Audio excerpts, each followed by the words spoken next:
Milford, Connecticut is a beach community. We have the longest coastline within Connecticut.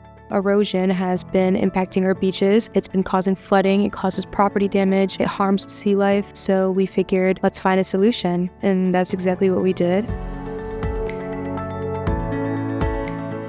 The Boys and Girls Club has not only supported me, but they've taught me to be an advocate by advocating for me. Figuring out that planting a living shoreline, specifically a salt marsh, will help combat erosion. It'll help bring our beaches back to where they once were. How do you start planting a salt marsh? That's crazy for a couple teenagers and some advisors to figure out along the way. I would definitely say Family Dollar has not only supported us, but has guided us in a way, giving us funds to figure out where we want to go with the project, which is why I truly believe it was such a success.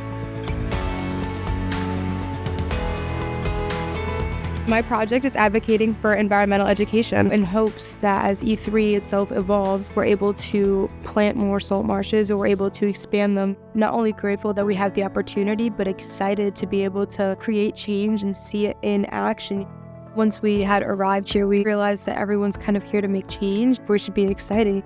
We're talking about the issues that are going on in our community. We're advocating for not only ourselves, but other people in other towns and whatnot. Not every teenager gets the opportunity to come down to Washington, D.C. and talk to some of the most powerful people within the nation. It's insane that I was even able to go to the Hill in hopes that we create more change and that our project continues. I would hope that our projects itself continue to grow and even expand into other cities within Connecticut as well.